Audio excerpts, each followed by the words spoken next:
Coucou tout le monde, je vous retrouve aujourd'hui pour une vidéo comme d'habitude sur les blabla, comme j'appelle ça, de Sandra, où je vais voir avec vous un petit peu, je vais parler un petit peu avec vous de ma vision concernant l'argent. Voilà, je fais beaucoup de vidéos sur le budget, je suis une grosse consommatrice de vidéos sur le budget sur YouTube. J'adore voir les filles, parce que c'est très féminin, euh, voilà, faire leur budget de la semaine, leur clôture du mois, remplir leurs enveloppes, etc., etc. Mais je trouve que c'est bien aussi de temps en temps de faire des vidéos un petit peu plus personnelles pour que vous puissiez comprendre un petit peu pourquoi j'ai cette vision-là, pourquoi je fonctionne comme ça à aujourd'hui. Voilà, donc je me suis dit que j'allais faire une vidéo où je vous expliquerai un petit peu la vision que j'ai de l'argent depuis la période de ma toute petite enfance jusqu'à aujourd'hui, avec qu'on puisse voir en fait l'évolution qu'on a tout au long des gros changements de vie. J'espère que je suis claire. Voilà, donc alors moi, on va rentrer directement dans le vif du sujet. Donc moi, concernant mes parents, euh, moi, j'ai jamais ressenti, étant enfant, le manque de quoi que ce soit. Après, c'était pas non plus des gens qui roulaient sur l'or. Donc, mes parents, c'est deux employés. Voilà, ma mère sur le tard a évolué et a eu un statut cadre. Mais voilà, donc moi, dans ma petite enfance, en tout cas, ils avaient tous les deux un statut d'employé. Ils ont acheté leur maison à la sueur de leur front. Voilà, évidemment avec un emprunt sur du long terme. J'ai beaucoup entendu étant petite, oh, vivement de 55 ans, vivement de 55 ans. Donc j'en déduis que leur emprunt se terminait à leurs 55 ans.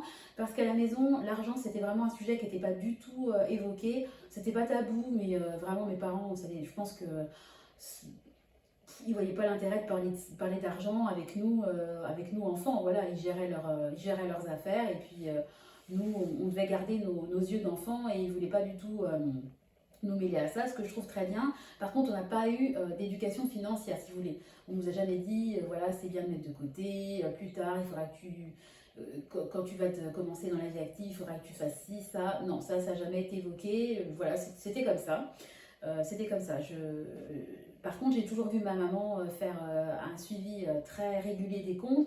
Je la revois avec, vous savez, elle avait un chéquier et à la fin du chéquier, il y avait des espèces de feuilles avec des vierges, avec des lignes et je la revois pointer ses comptes.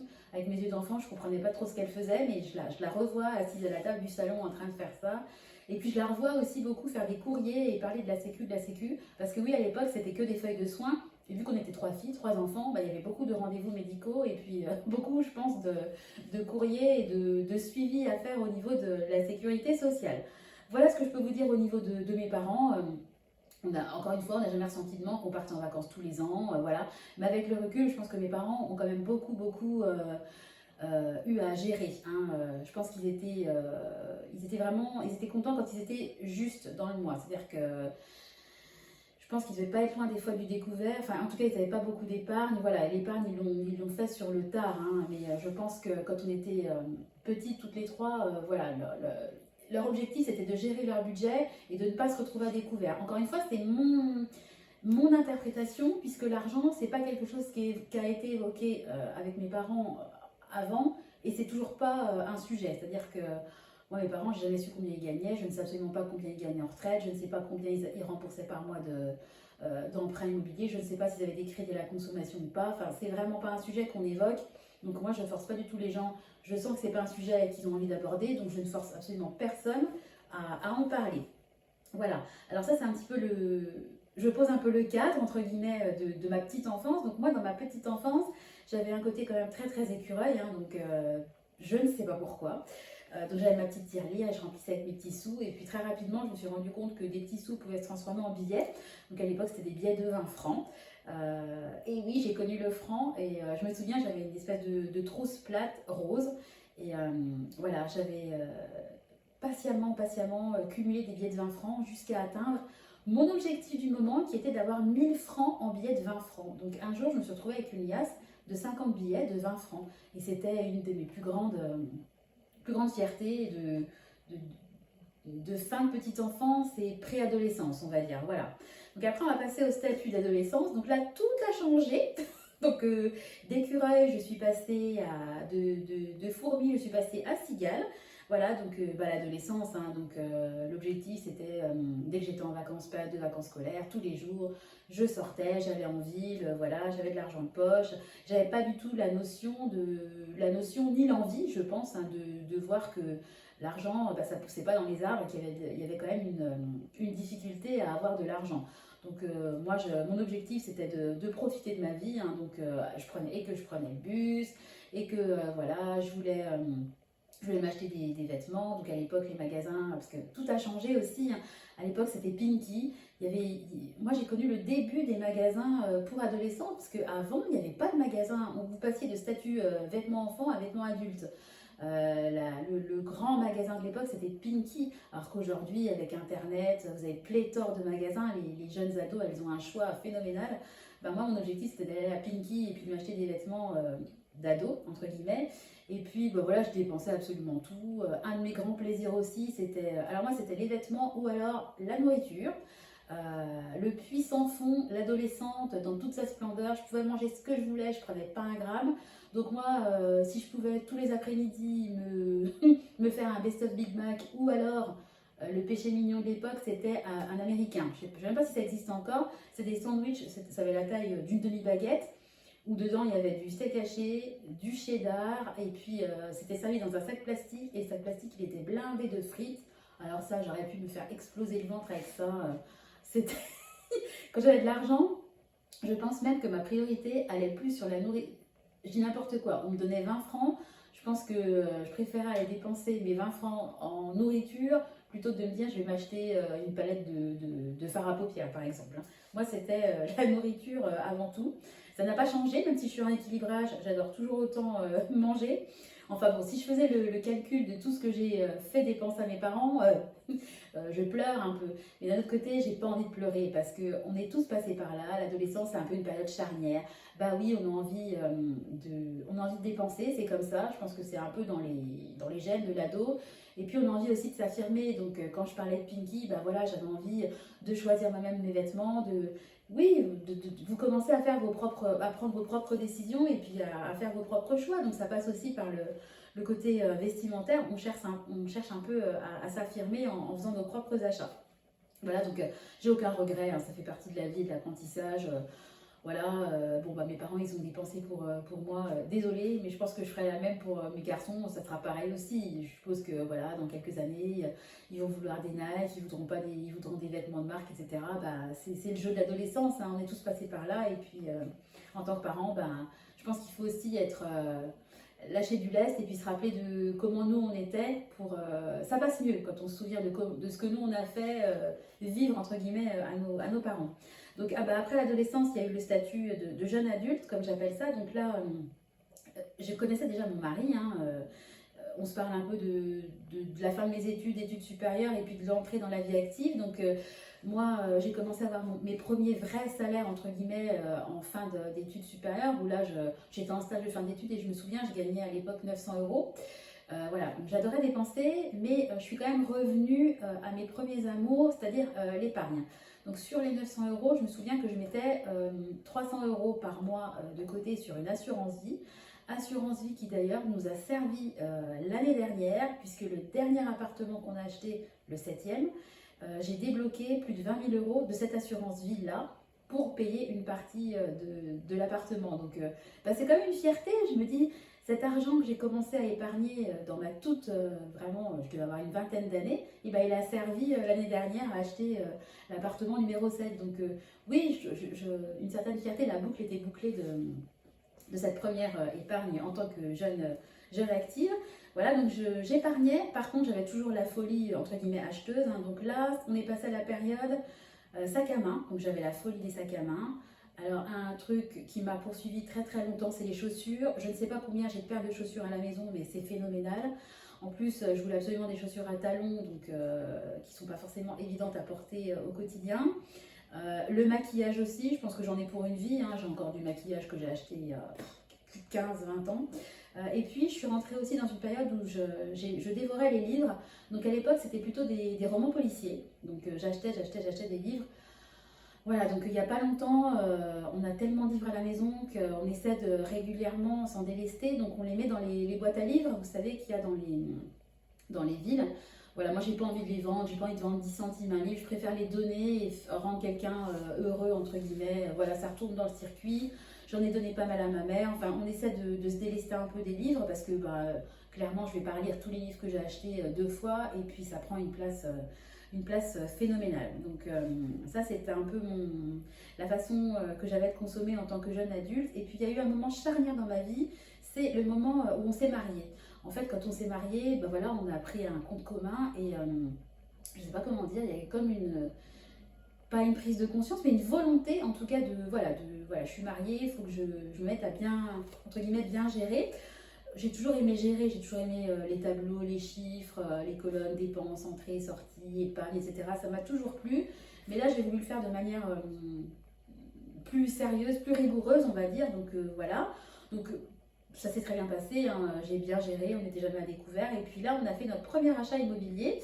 On a acheté notre premier appartement en région parisienne, puisqu'on était parti un certain temps en région parisienne pour des raisons professionnelles. Donc je dirais que cette partie-là, entre le mariage et puis les années où on a vécu à deux en couple, il y a eu une phase un peu de responsabilité. Voilà, je me suis beaucoup responsabilisée par rapport au budget. Après, ça ne m'a pas empêché de continuer à faire pas mal de dépenses. Et puis, les dépenses qu'on avait pendant cette période-là, c'était beaucoup des dépenses liées au voyage. On a énormément voyagé à l'étranger, hein. On est parti aux Seychelles, on est parti à Cuba, on est parti à New York, on est parti à La Réunion, à Maurice. On est parti plusieurs fois en Espagne, on a fait beaucoup de pays d'Europe.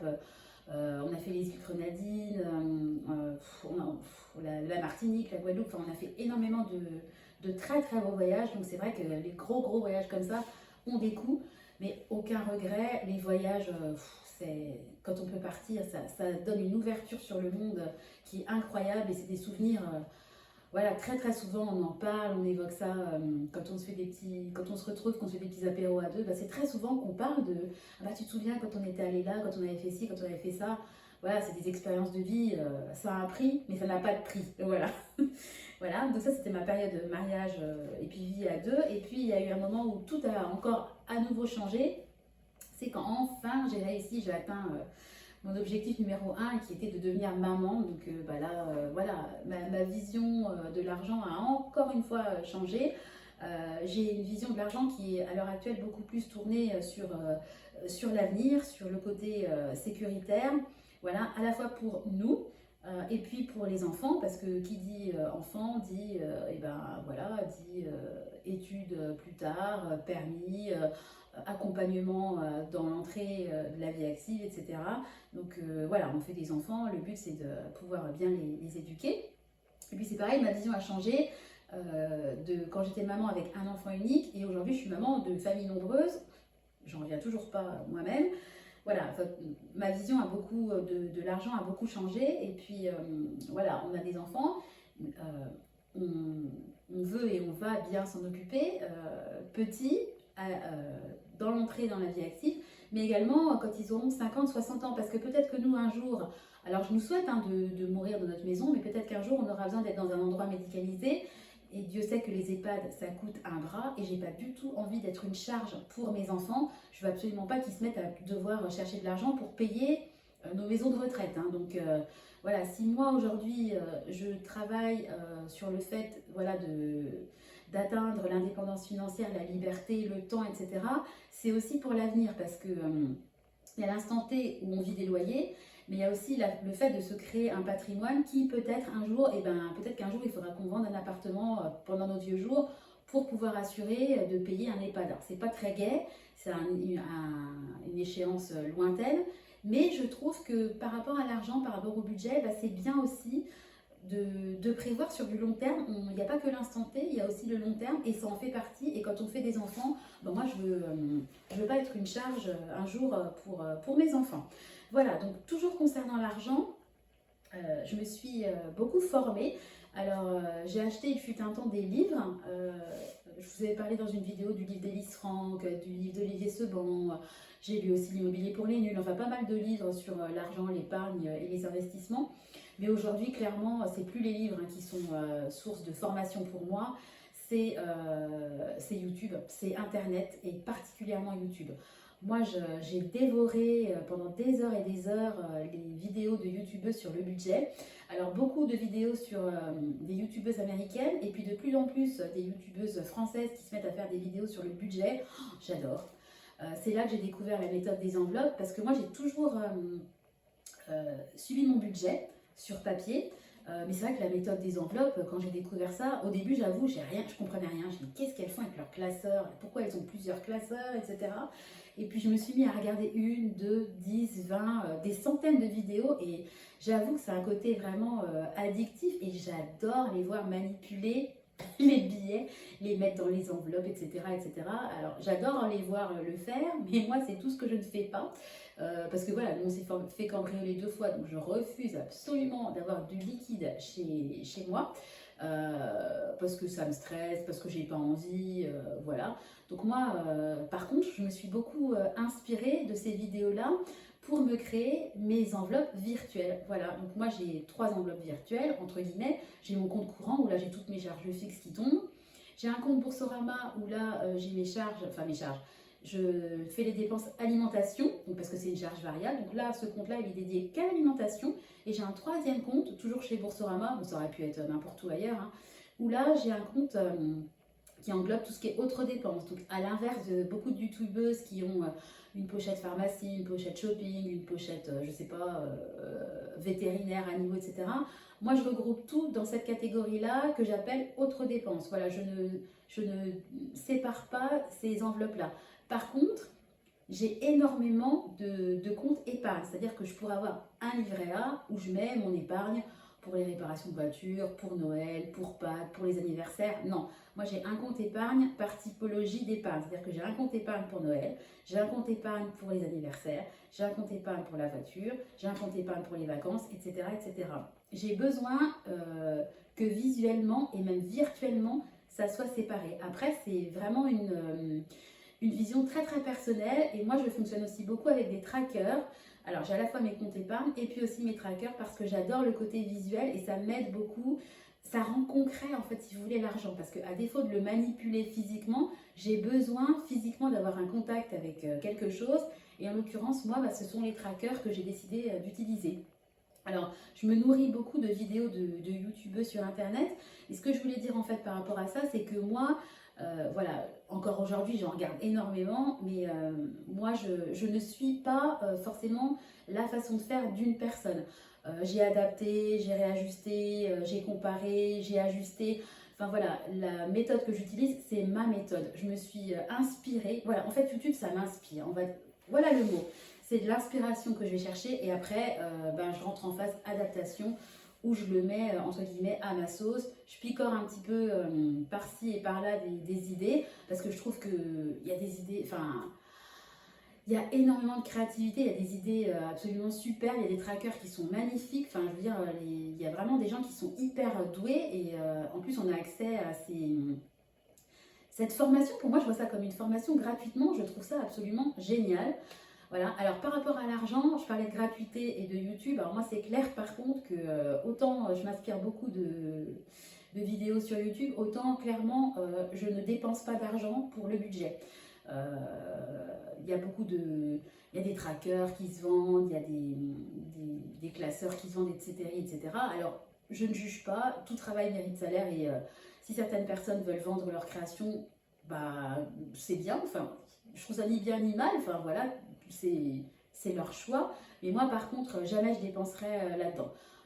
Et particulièrement quand j'ai débuté, moi je me suis servi d'un crayon et d'un papier. Hein. J'ai pas commencé à acheter des classeurs, des machins. Et heureusement, puisqu'au final, ma façon de fonctionner, elle est en virtuel. Donc si j'avais acheté des classeurs, je les aurais peut-être revendus. Je sais pas ce que j'en aurais fait, je les aurais recyclés. Mais je pense qu'il faut aussi prendre un petit temps de recul. Même si ça peut être super motivant et on a trop envie de faire comme un tel ou un tel, je pense qu'il faut quand même prendre quelques mois déjà pour se repérer soi-même dans son budget, parce qu'il y a des charges qui vont venir de manière récurrente, il y a des charges qu'on va oublier, il y a quand même besoin d'un temps de rodage hein, quand on se met à vraiment mettre le nez dans son budget. Il y a des charges qui vont venir de manière annuelle, trimestrielle, enfin voilà.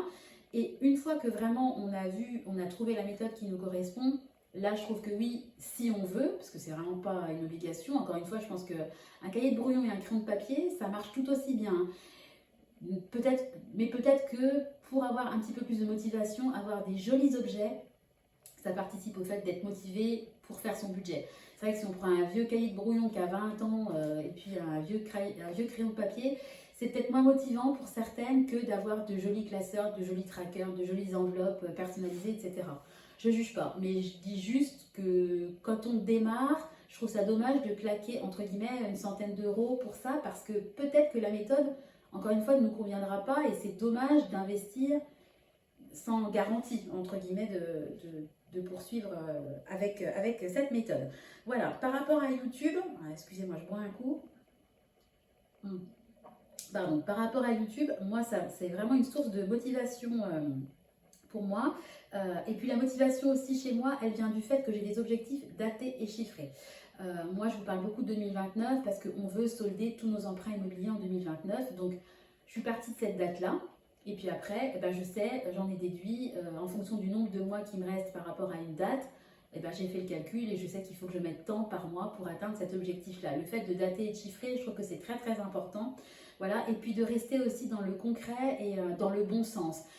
YouTube, c'est une mine d'informations, mais ça peut être aussi un leurre. Quand vous voyez des vidéos, rien que les miniatures, ou quand moi je vois comment je suis devenue rentier en un an en partant de zéro, comment je suis devenue millionnaire, nanana, c'est des vidéos que je n'ouvre même pas parce que c'est dommage parce que je trouve qu'il faut quand même savoir garder un sens paysan, comme je dis. J'ai un côté très terrien, très cartésien, moi. Hein. Et je trouve qu'il ne faut pas non plus partir dans des extrêmes. Il faut être cohérent. Si on a des problèmes de gestion, on peut les arranger, mais on ne va pas partir de zéro et puis dans 6 mois. Enfin, tout peut arriver. On peut gagner à l'euro million, on peut avoir une chance extrême, etc. Mais si on reste quand même dans la réalité, voilà, c'est quelqu'un qui a découvert, je pense qu'un objectif, c'est peut-être bien déjà, dans un premier temps, d'arriver à l'équilibre. Et puis ensuite, par la suite, de se mettre à épargner, de créer une épargne de précaution, etc., etc. Il y a des étapes, je trouve qu'il est bon de garder et puis de ne pas passer du fait d'être à découvert à se dire dans 6 mois, je suis multimillionnaire. Moi, franchement, j'alerte quand même sur ce type de vidéo qui, je pense, à mon avis, c'est peut-être possible, hein, mais moi, je suis pas du tout là-dedans. Moi, je valorise plutôt le fait d'avoir des objectifs et puis sur du long terme, de les atteindre. Pour moi, c'est vraiment une fierté quand même d'en être aujourd'hui là où on en est. Alors déjà, d'avoir ma fierté numéro 1, c'est que mon couple soit ce qu'il est et que notre famille soit ce qu'elle est. Parce que moi, j'adore ma famille, j'adore mes enfants et c'est la fierté de ma vie, la réussite de ma vie, c'est ça. Et puis après, ben voilà, je dois avouer aussi que le côté matériel, on a une maison que j'adore, on a investi, pour l'instant ça se passe bien, même s'il y a toujours des déboires et que rien n'est tout rose dans l'immobilier. Hein, c'est pareil, les vidéos sur YouTube dans l'immobilier sont souvent très très positives. Quand je vous disais, ben voilà, en 6 mois, j'ai acheté un immeuble, etc., je fais tant de cash flow, etc. Oui, c'est possible. Il ne faut quand même pas oublier que vous aurez forcément des problèmes avec des locataires ou alors avec les agences par lesquelles vous passez. Il va y avoir des vacances locatives, il y a des impôts, il y a des charges exceptionnelles qui vont se greffer. Même si vous prévoyez vos charges, ben, il y aura des charges exceptionnelles. Un jour, il y aura une façade à refaire. Enfin, voilà. Tout n'est pas rose et tout n'est pas facile. Et le fait d'être propriétaire bailleur, et ben, on n'est pas, entre guillemets, propriétaire salaud comme beaucoup ont cette image-là. Nous, voilà, on met un point d'honneur à ce que nos locataires soient bien. Il y a du stress qui est engendré et ça prend du temps. Rien n'est facile dans la vie, que ça soit salarié, que ça soit investisseur, entrepreneur. Chaque situation a ses avantages et ses inconvénients. Enfin, je ne vais pas rentrer dans l'immobilier. Je voulais vraiment faire un point avec vous sur l'évolution en fait que j'ai eue au cours de ma vie. Voilà, j'ai 41 ans aujourd'hui. Et ben voilà d'où je suis partie et où j'en suis aujourd'hui. Et je suis sûre que dans 5 ans, si je revois la vidéo que je filme aujourd'hui, ma vision aura encore évolué. Je vous parlais il y a peu de temps du fait de peut-être me créer une épargne pour la santé des enfants parce que voilà, le grand va avoir 6 ans et peut-être que dans 5-6 ans, il va avoir besoin d'un appareil, de soins d'orthodontie, etc. On sait que ça coûte cher, on sait que potentiellement ça peut être pas super bien remboursé par les mutuelles.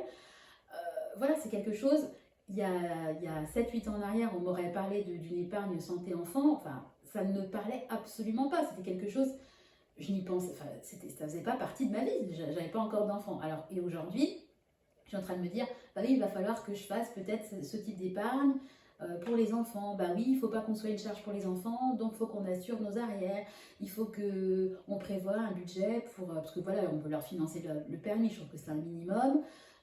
Voilà, enfin, j'ai une façon de penser qui a complètement évolué par rapport à il y a encore 5 ans et encore plus 10 ans. Donc je trouve ça bien de temps en temps de se poser et puis de faire un petit état des lieux sur bah, où on en est au niveau patrimoine, au niveau épargne, etc. Mais aussi où est-ce qu'on en est dans notre vision, dans notre façon de voir les choses, dans notre progression dans la vie, quoi, tout simplement. Donc je voulais partager avec vous la façon dont la façon à aujourd'hui, la façon dont je considère l'argent aujourd'hui et le cheminement que j'ai eu pour en arriver là. Voilà, je voulais vous poser aussi la question parce que j'ai plus de 1000 abonnés, donc merci, je suis trop contente. Et ce qui m'intéresserait en fait, c'est de connaître votre situation. Est-ce que vous êtes, je ne sais pas, étudiant, retraité? Est-ce que vous êtes jeune actif? Est-ce que vous avez des enfants? J'aimerais bien savoir quelle est la typologie de personnes qui regardent mes vidéos. Vraiment, juste par curiosité, ça m'intéresse. Voilà, et puis bah, si vous voulez partager avec moi, n'hésitez pas à commenter. Vous pouvez également, il y a mon adresse mail qui est en dessous. Vous pouvez également m'envoyer des mails si vous voulez le faire de façon plus privée. Voilà, et puis encore une fois, si les vidéos vous plaisent, bah, n'hésitez pas à commenter, à liker et puis à vous abonner. Comme ça, bah, vous ne manquerez pas la prochaine vidéo qui de toute façon sera sur un retour de course et puis un petit point sur ce qui s'est passé dans notre porte-monnaie. Puisque moi, j'essaie de faire 2 vidéos par semaine. Une où je parle de manière un petit peu plus approfondie, comme aujourd'hui, sur un thème précis. Et puis une où je fais un point sur ce qui s'est passé de manière hebdomadaire dans notre budget. Et je fais également par la même occasion, en même temps, un retour de course. Voilà, si vous avez des suggestions de vidéos qui vous intéressent, si vous voulez que je parle de quelque chose, s'il y a un thème qui vous intéresse, je vais y arriver, ben, n'hésitez pas pareil à mettre un petit commentaire sous ma vidéo. Voilà, ben écoutez, j'arrête le blabla, je vais vous souhaiter à tous une très bonne journée, je vais vous faire des gros bisous, et puis comme d'habitude, je vous dis à très bientôt. Bye bye.